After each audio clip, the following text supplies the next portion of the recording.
It is a revolutionary, and if we are not ready to let it to be revolutionary in us, nor let it be cost anything or control us in any way, we are not going to like a church that takes the things of God seriously. That means we are not serious Christians.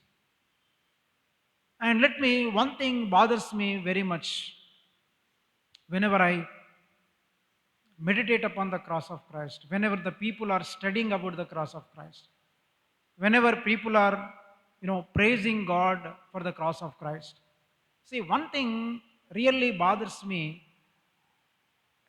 very seriously. What is that? Most of the Christians, please listen to me very carefully. Most of the Christians, most of the Christians, they want the benefits or the blessings of the cross of Christ.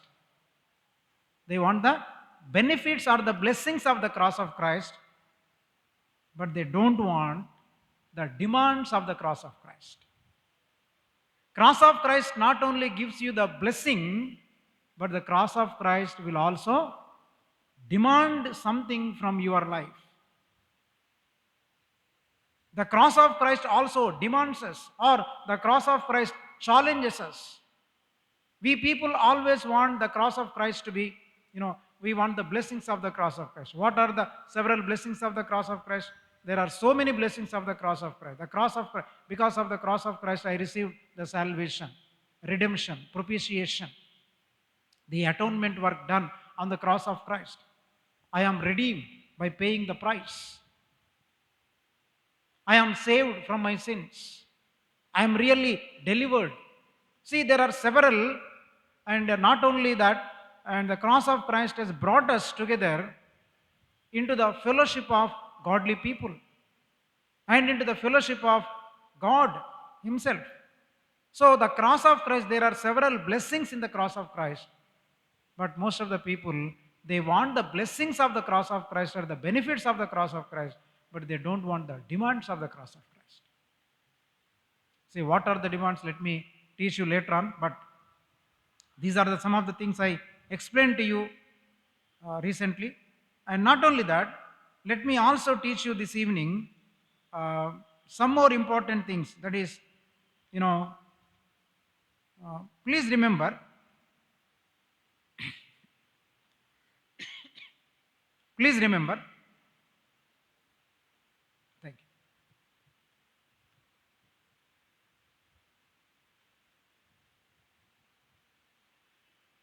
Please remember, actually, there are two messages. There are two messages in the cross of Christ. Everyone should understand that there are the two messages in the cross of Christ. But most of the people are concerned only about one message in the cross of Christ. Always preachers like me expound the message in the cross of Christ always on one sidedness. But actually, in the cross of Christ, there are two messages. What are those two messages? The first message in the cross of Christ, the first message is Christ died for my sins. We always expose that one, and we always want to listen to that message. We always want to give witness or preach the gospel about it. No doubt about it. The first message on the cross of Christ is Christ died for my sins. That is the first message. And the second message, some people may be knowing about it, but most of the people they ignore, or most of the people they may not know about it. But even after knowing something about it, but they are not taking that message very seriously. But the second thing which happened on the cross of Christ is, just now what did we read in the book of Romans chapter 6 and verse 6? We are crucified with Christ. Jesus took you and me. You getting the point? Jesus took you and me. Jesus took you and me and crucified us on the cross of Christ. along with him. The first part of the cross of Christ is Christ died for our sins. That is to be testified, that is to be meditated, that is to be taught to the people. But the second part of the cross of Christ is you and I were also crucified along with Christ on the same cross of Christ when he died on the cross. But this message is often neglected by so many Christians. Because we want all the benefits from the cross of Christ, we don't want to, meet the challenges or the demands of the cross of Christ. That is the reason why in Galatians chapter 2 and verse 20 also we can read that. I am crucified with Christ, isn't it? I am crucified with Christ. It's no longer that I liveth, but Christ that liveth in me. There is a chorus also. It's no longer I that liveth, but Christ that liveth in me.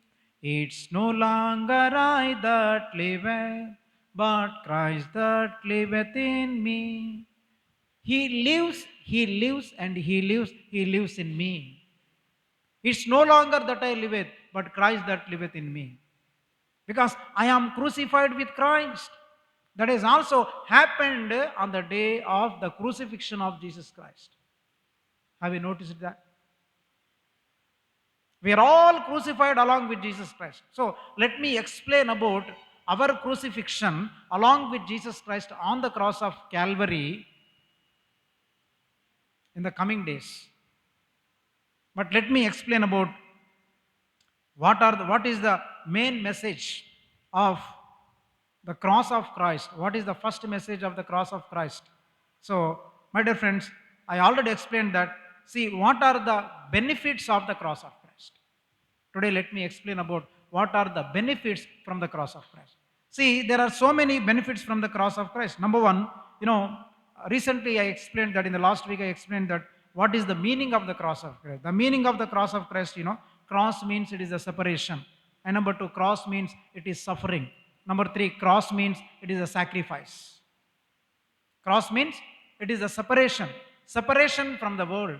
Separation from the sin. Separation from the, tactics of the Satan. And number two, suffering. What does it mean to suffer? That means suffering for the sake of Lord Jesus Christ. Partaking in the suffering of our Lord Jesus Christ. And not only that, whenever you meditate upon the cross of Christ can also teach you and me that it is a sacrificial death of Christ. He sacrificed his life. Sacrifice means he died for you and me for our sins. Christ died for our sins means Christ died for our past sins, present sins, and also for future sins. For all our sins, Christ died for our sins. That is the meaning of Christ died on the cross. That means in the past tense, Christ died for all our sins. That means He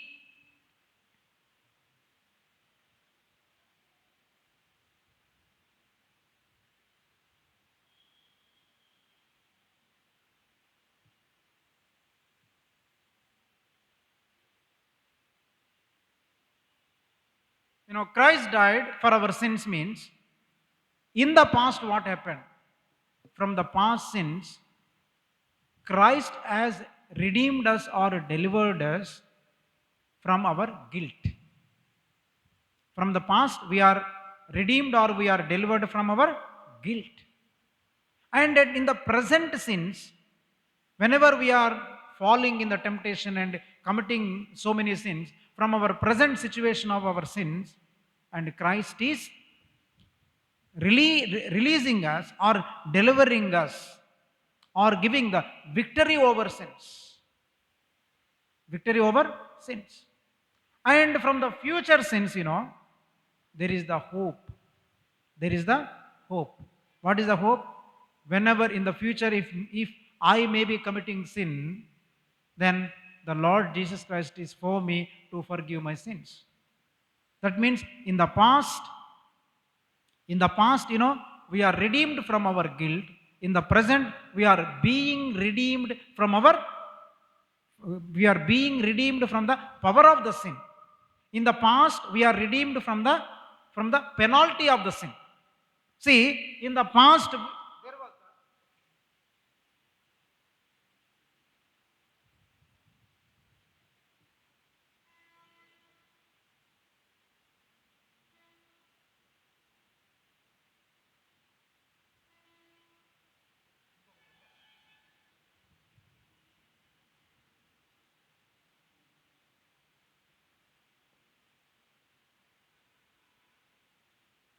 anyway, no problem.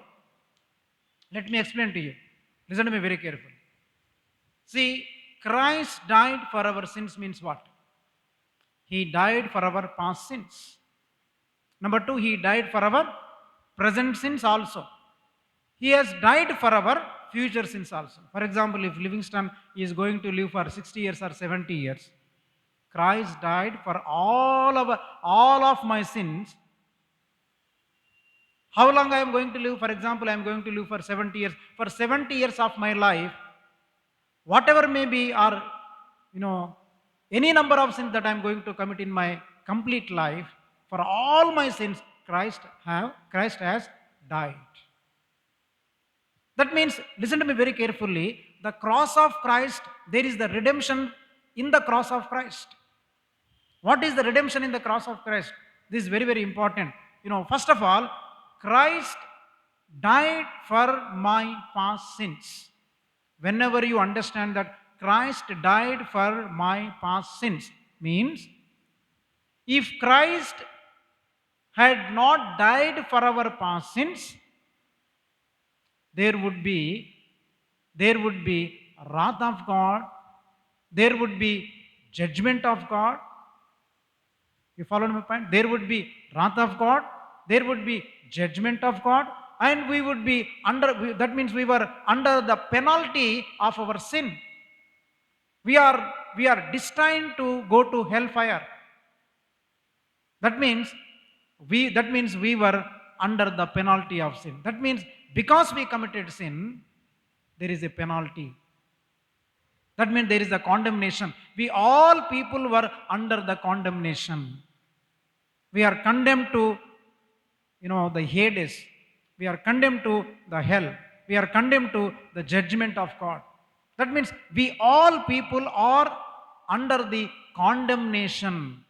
We all people were under the condemnation of sin.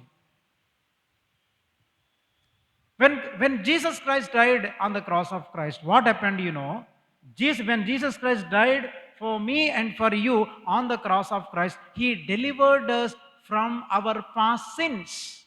Means what? He redeemed you and me from the penalty of sins. You got my point? That means after believing in the sacrificial or the atonement death of Christ, now we are no more under the penalty of sin. The penalty of sin was completely eliminated, or it is removed from our lives. And that penalty was taken from Livingston, and he bore on the cross over him.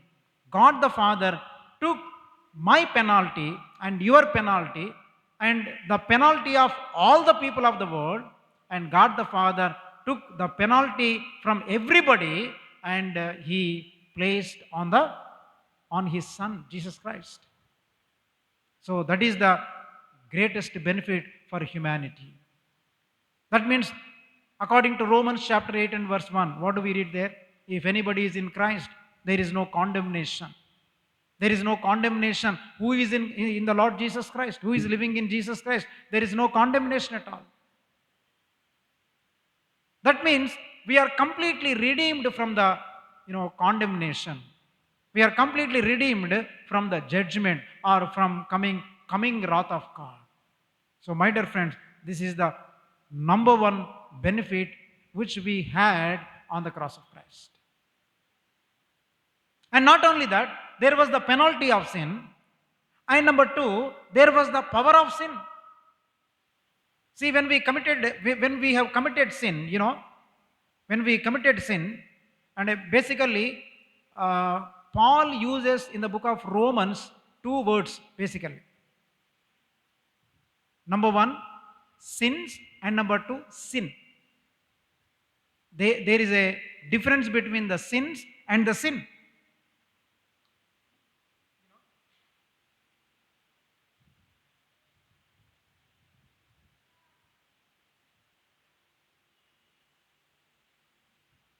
There is a difference between the sins and sin. Sin is different from sins. Can you tell me what is the difference? What is the meaning of sin and what is the meaning of sins? Tell me. Think along with me. Is there any difference between the sins and sin, or both are same, or any difference is there? If at all there is any difference, please tell me. Let me also think along with you or learn from you. What is the meaning of sins? And Paul uses, in the book of Romans, let me give you that reference. In the book of Romans, chapter 3. Book of Romans, chapter 3, and verse 25. And book of Romans, chapter 3, verse 23. See, Romans chapter 3 in verse 25, we read the word sins. And book of Romans chapter 3 and in verse 23, we read sin. That means there is a difference between these two words, sins and sin. Sins means, listen to me very carefully, Christ died for all our sins, not only for our sins, but also for our sin. Listen to me carefully. Whenever you come across the word sins, S-I-N-S, sins, whenever you come across the word sins, that means the sins I have committed before the Lord. The sins which I have committed before the Lord. All my sins. That means it may be, lying or adultery or fornication or theft or like that. So many sins are there. Whatever the sins that I have committed before God will come under the sins. Sin means even after forgiveness of our sins, but still there is a sin nature in a man.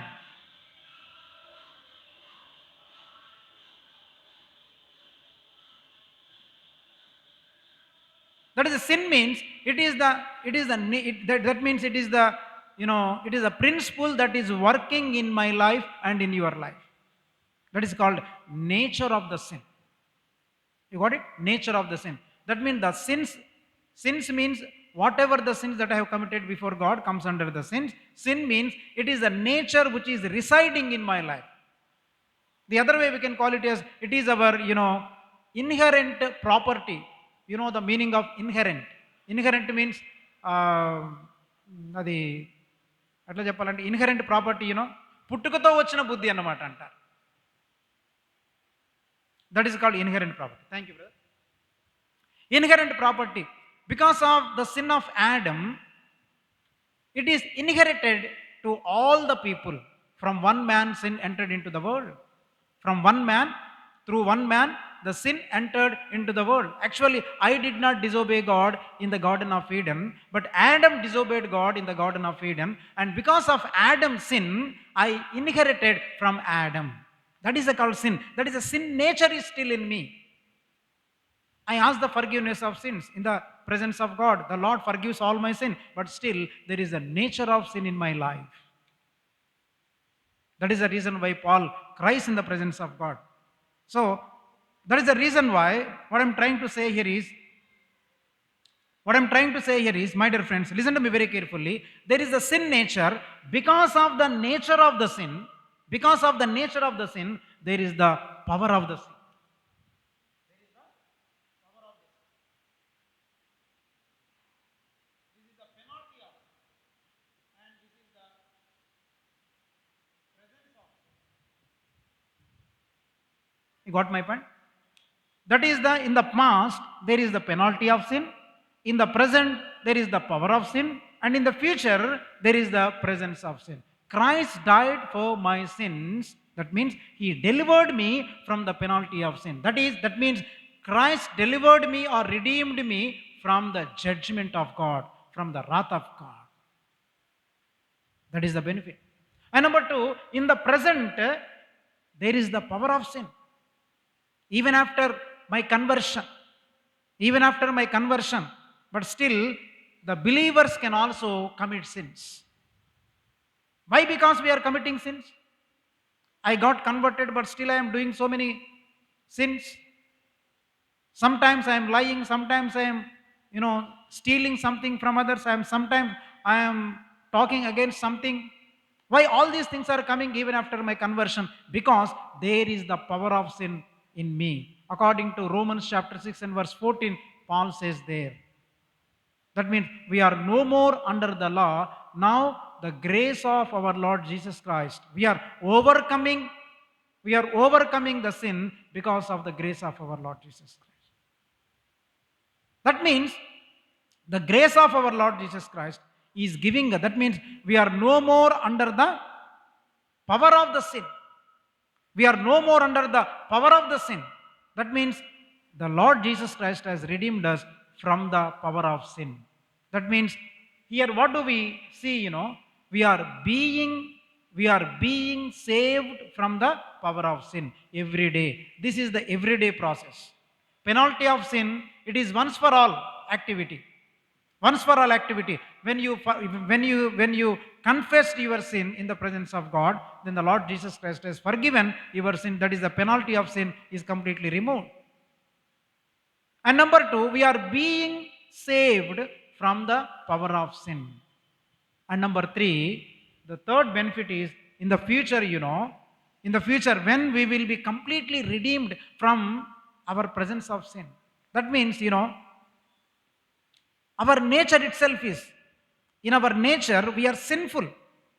We are completely sinful. Today I confess my sin, tomorrow again I will commit the sin. And tomorrow I will confess my sin, and day after tomorrow again I will commit sin. Why it is happening, And so many people are still living under the guilty conscience. We need not live under the guilty conscience. We are still committing the sin. Committing the sin means what? That means since there is the presence of sin in our body. So, the Lord Jesus Christ, because of his death on the cross, he will redeem us from the presence of sin completely when he will come in the second coming. We will be completely redeemed from the presence of sin. In the past, we are redeemed from we are saved from the penalty of sin. In the present, we are being saved from the power of sin. And in the future, we will be saved from the presence of sin. See, actually, we could to say that it is the doctrine of salvation. And this is called, when we are saved from the penalty of sin, it is called the past salvation. When we are being saved from the presence of sin, it is called the present salvation. When we will be saved from the presence of sin, when we are being saved from the power of sin, it is called present salvation. When we will be saved from the presence of sin, it is called the future salvation. That means the Lord Jesus Christ has saved us from all our sins. That is the meaning of sacrificial death. That is the meaning of, the redemption, or that is the salvation. See, what is the benefit that we received from the cross? The first benefit on the cross is the salvation. My dear friends, not only that, let me tell you one more important thing. When we are redeemed from the penalty of sin, it is called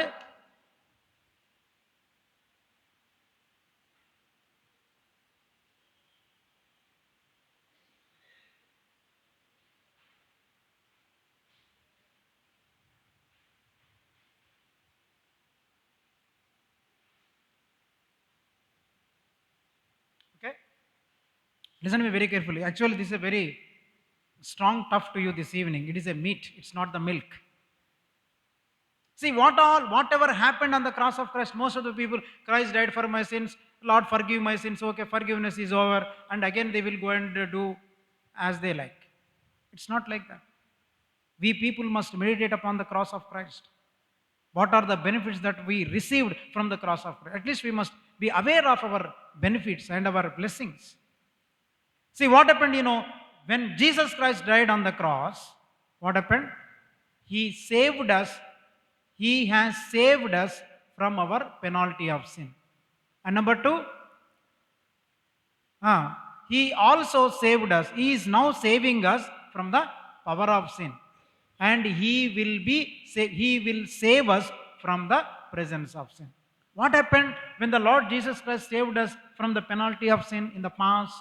That means when we were saved from the penalty of sin, and not only that, the Lord Jesus Christ made us, or the Lord Jesus Christ declared us as righteous people. That is called the technical term called justification.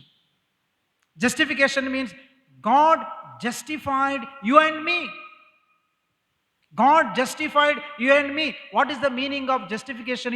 Let me give you the meaning of justification. Justification means God justified you and me on the cross of Calvary even before you and I were born into this world. What a great plan of God, Actually, Livingston would be born in the year 1967. Or somebody will be born in the year 1930 or 40 or 70.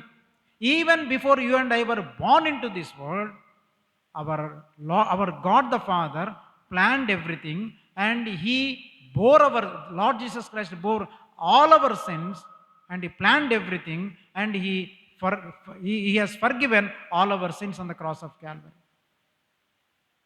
And what happened means, He justified you and me. What is the meaning of justification? Listen to me very carefully. 2000 years back, or 2000 years ago, when our Lord Jesus Christ died on the cross of Christ, 2000 years ago, did anyone born at that time? Did anyone see the Lord Jesus Christ at that time? Even before you and I were born into this world or came into this world, we were justified 2000 years ago itself. Amen? We were all justified 2000 years ago. What is the meaning of justification? For example, take Livingston. Livingston was justified 2000 years ago. What is the meaning of justified? Livingston was justified. Solomon was justified. Martha was justified. What is the meaning of justification? Listen to me very carefully. God looks into that person. Listen to me carefully. God looks into Livingston and He says, Livingston is justified. Livingston is justified means just as if Livingston never committed any sins. In that way, God looks into each one of us. For example, Martha is there. Martha, justified means Martha just as if never committed any sin throughout her life. That is the meaning of the justification.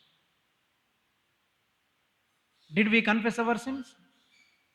Even before we confess our sins, even before we were born into this world, even before we repented of our sins, our Lord Jesus Christ, He justified us on the cross of Calvary. And because we are justified on the cross of Calvary, justification means we are made righteous. Righteousness means we are declared as the righteous people.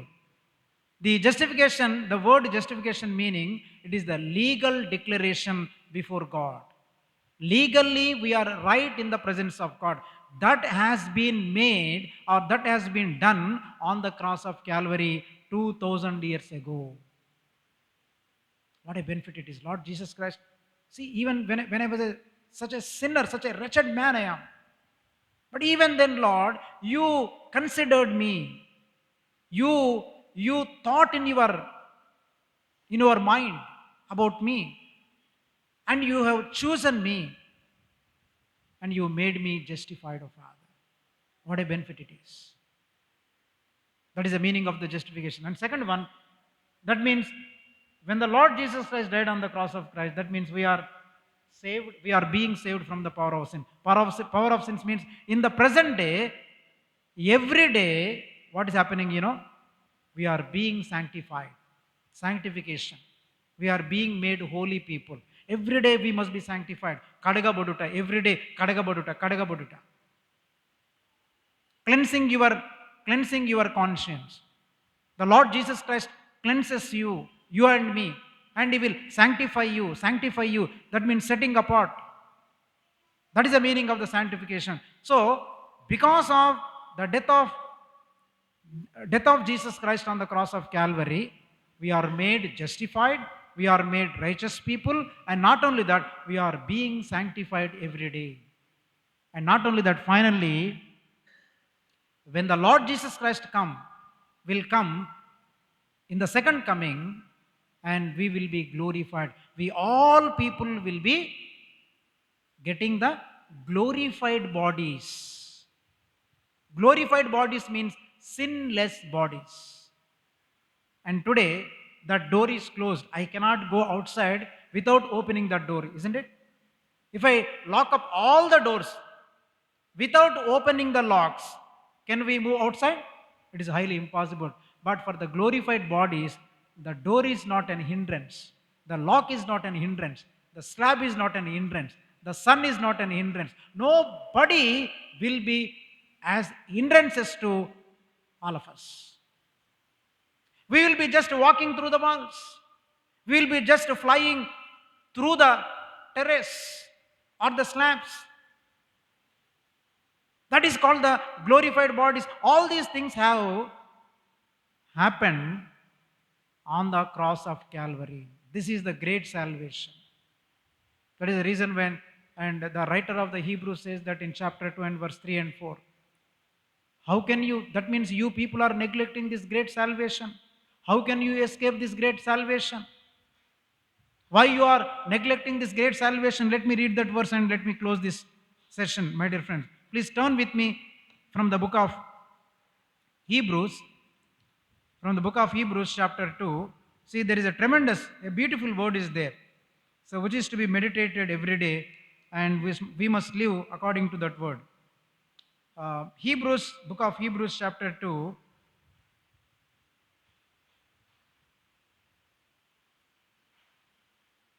And verse 3.